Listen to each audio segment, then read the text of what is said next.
ఒకటి ఒకటి ఒకటి 2, 3, 4 ఇవి కాలేజీలు ప్రకటించే ర్యాంకులు కాదు. ఏపీ మినిస్టర్స్ కి ఫైళ్ల క్లియరెన్స్ లో వచ్చిన ర్యాంకులు. ఇంతకు ఫస్ట్ ఎవరు, లాస్ట్ ఎవరు, సీఎం, డిప్యూటీ సీఎం ర్యాంకులేంటి, ఫైళ్ల క్లియరెన్స్ ఎలా జరుగుతోంది, ఎవరు ఫైల్స్ త్వరగా క్లియర్ చేస్తున్నారు అనే ప్రశ్నలకి కేబినెట్ లోని 25 మంది మంత్రులకు సీఎం చంద్రబాబు ర్యాంకులు ఇచ్చారు. ఈ ర్యాంకు లిస్ట్ లో ఎన్ఎండి ఫరూక్ ఫస్ట్ ప్లేస్ లో నిలవగా CM Chandrababu 6th place, deputy CM Pawan అయితే 10th ప్లేస్ లో, లోకేష్ 8వ ప్లేస్ లో ఉన్నారు. అయితే ఈ ర్యాంకుల విడుదల ఇప్పుడు కూటమిలో చిచ్చుకు కారణమవుతోంది.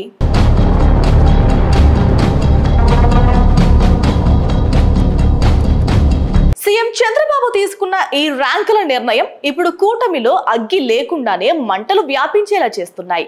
దానికి కారణం జనసేన అధినేత పవన్ కళ్యాణ్ కు 10వ స్థానం ఇవ్వడమే.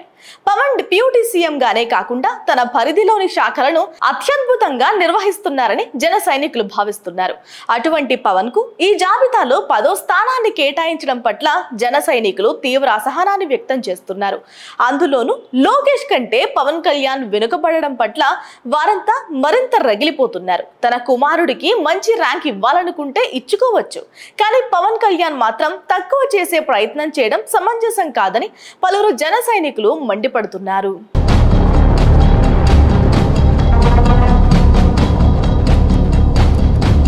మొత్తానికి మిగతా మంత్రుల ర్యాంకింగ్ ఎలా ఉన్నా కూటమిలో ఉంటూ ఇండిపెండెంట్ గా ఎదగాలనుకుంటున్న పవన్ ను మాత్రం చంద్రబాబు ఏకంగా 10వ స్థానానికి నెట్టేశారు. ఢిల్లీ పెద్దల కనుసనల్లో నడుస్తున్న పవన్ తన పాలిట కంట్లో నలుసుగా తయారయ్యారని, ఆయనపై నిఘా వేసిన చంద్రబాబు కావాలనే ఇలా చేశారని జన సైనికులు ఆరోపిస్తున్నారు.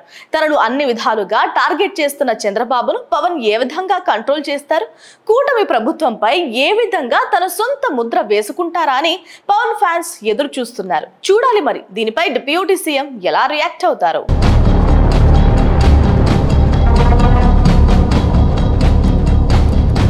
Please subscribe .news.